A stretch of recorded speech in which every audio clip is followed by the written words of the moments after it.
அனைவருக்கும் இனிய வணக்கம். உங்கள் வாழ்வின் தடைகள் நீங்கி நன்மைகள் பெருக நம்முடைய வாக்கும் வாழ்வும் சேனலுக்கு உங்களை அன்புடன் வரவேற்கின்றோம். நம்மில் பலருக்கு உழைப்பு இருந்தும் அதற்கான பலன் கிடைக்காததால் சில நேரங்களில் காரணமே தெரியாத தடைகள் நமக்கு வரும்.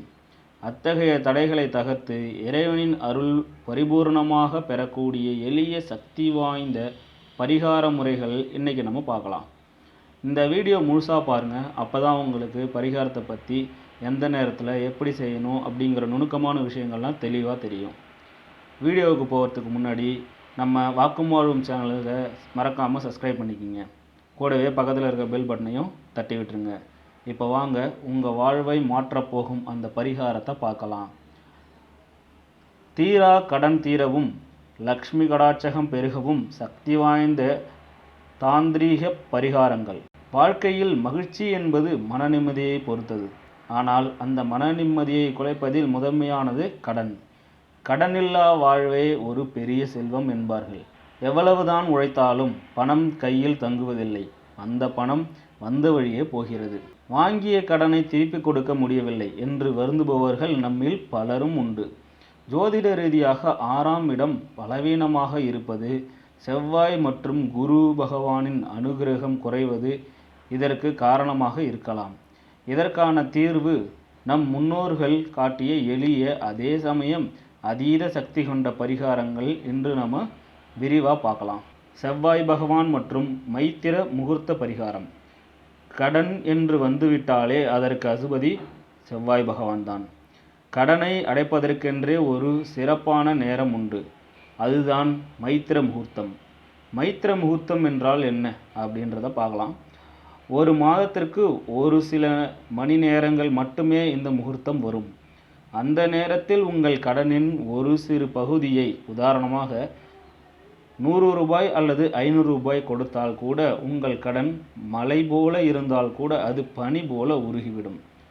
செய்ய வேண்டியவை, ஒவ்வொரு மாதமும் பஞ்சாங்கத்தை பார்த்து மைத்திர முகூர்த்தம் நேரத்தை குறித்து கொள்ளுங்கள். அந்த நேரத்தில் கடன் கொடுத்தவருக்கு பணத்தை அனுப்புங்கள் அல்லது வங்கியில் செலுத்துங்கள். இது ஒரு மாயாஜாலமாக தோன்றலாம், ஆனால் கடனை அடைக்க சிறப்பான வழி. மகாலட்சுமி கடாட்சகம் பெருக உப்பு பரிகாரம். நமது வீட்டில் மகாலட்சுமியின் அம்சம் பொருந்திய பொருட்கள் முதன்மையானது கல் உப்பு. சுக்கிரவாரம். வாரந்தோறும் வெள்ளிக்கிழமை அதிகாலை பிரம்ம முகூர்த்தத்தில், அதாவது காலைல 4:30 மணிலேருந்து 6 மணி வரைக்கும், அந்த டைமில் கடைக்கு போயிட்டு ஒரு பாக்கெட்டு கல்லுப்பு வாங்கி வருவது மங்களகரமானது. உப்பு ஜாடி. வீட்டில் எப்பொழுதும் உப்பு ஜாடி குறையாமல் பார்த்துக்கொள்ளுங்க.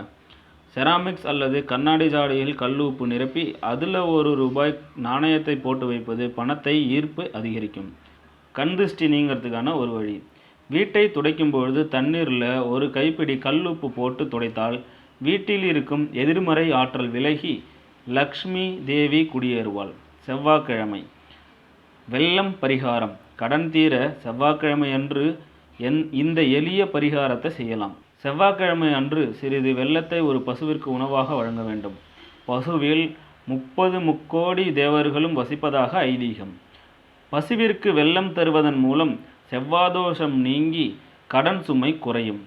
மேலும் அன்றைய தினம் முருகப்பெருமானுக்கு செவ்வரளி மலர்கள் அர்ச்சனையாக செய்து வழிபடுவது சிறந்தது. பணத்தை ஈர்க்கும் பச்சை கற்பூரம் தாந்திரீகம். பணம் என்பது ஒரு ஆற்றல். அந்த ஆற்றலை ஈர்க்கும் தன்மை பச்சை கற்பூரத்திற்கு உண்டுங்க. பணப்பெட்டி. உங்கள் மணி பர்ஸ் அல்லது வீட்டில் பணம் வைக்கும் பொட்டியில் ஒரு சிறிய துண்டு பச்சை கற்பூரத்தை, 2 ஏலக்காயையும் ஒரு மஞ்சள் துணியும் முடிந்து வையுங்க. பச்சை கற்பூரத்தின் வாசம் மகாலட்சுமிக்கு மிகவும் பிடிக்கும். இது பணவரவு அதிகரிப்பதோடு வீண் செலவுகளையும் தடுக்கும். குலதெய்வ வழிபாடு. வெற்றியின் ரகசியம். எந்த ஒரு பரிகாரம் செய்தாலும் அது பலன் தர வேண்டுமானா அது குலதெய்வத்தின் அருள் மிகவும் அவசியம். வருடத்திற்கு ஒரு முறையாவது சென்று குலதெய்வத்தை வழிபாட்டு பொங்க வைத்துவிட்டு வாருங்கள். வீட்டில் தினமும் விளக்கேற்றும் பொழுது முதலில் குலதெய்வத்தை மனதார நினைத்து வேண்டிக் கொள்ளுங்கள். அதன் பிறகு மற்ற தெய்வங்களையும் வணங்க வேண்டும். குலதெய்வம் கோபமாக இருக்கும் வீட்டில் எந்த பரிகாரமும் வேலை செய்யாது என்பதையும் நினைவில் கொள்ளுங்கள். வீட்டில் செய்யக்கூடாத தவறுகள்.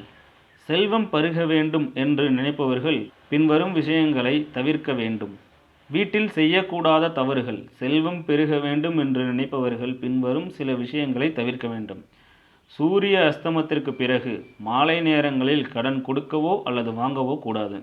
குறிப்பாக உப்பு, ஊசி, தயிர் போன்றவற்றை மாலை நேரத்தில் யாருக்கும் கொடுக்கக்கூடாது.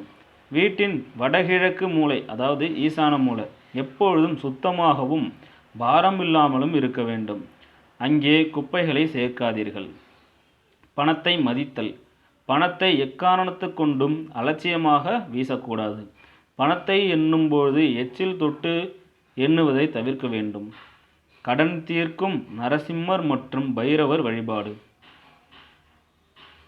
ருண விமோசன நரசிம்மர். செவ்வாய்க்கிழமை மாலை வேளையில் நரசிம்மர் கோவிலுக்கு சென்று நெய் தீபம் ஏற்றி வழிபடலாம். ருண விமோசன ஸ்தோத்திரம் படிப்பது உங்கள் தீராத கடனையும் தீர்க்கும். தேய்பிறை அஷ்டமி பைரவர். கடனால் அவதிப்படுபவர்கள் தேய்பிறை அஷ்டமி அன்று சொர்ண பைரவரை வழிபட வேண்டும். மிளகு தீபம் ஏற்றி மனமுருக வேண்டிக் கொண்டால் பணம் பற்றாக்குறை நீங்கும். பரிகாரங்கள் என்பது நம்முடைய நம்பிக்கையையும் நேர்மறை எண்ணங்களையும் தூண்டுவதற்கான கருவிகள். அந்த இறை நம்பிக்கையோடு சேர்ந்து முறையான திட்டமிடலும் கடினமான உழைப்பும் இருந்தால் நிச்சயமாக உங்கள் வாழ்வில் பொருளாதார முன்னேற்றம் ஏற்படும். வாக்கும் வாழ்வும் இணைந்த இந்த தகவல் உங்கள் வாழ்வை மாற்றவும், தடைகள் நீங்கி உங்கள் இல்லங்களில் செல்வம் பெருகி மகிழ்ச்சி பொங்கட்டும். நண்பர்களே, இன்றைக்கி நம்ம பார்த்த தகவல் உங்களுக்கு தெளிவாக தந்திருக்குன்னு நம்புகிறேன். இந்த வீடியோ உங்களுக்கு பிடிச்சிருந்தா ஒரு லைக் போடுங்க, மற்றவங்க எல்லாருக்கும் ஷேர் பண்ணுங்கள். நம்ம வாக்கும் வாழ்வும் சேனலை சப்ஸ்கிரைப் பண்ணி வச்சுக்கோங்க, மறந்துடாதீங்க. வாழ்க வளமுடன். நம்ம அடுத்த பதிவில் சந்திக்கலாம். நன்றி, வணக்கம்.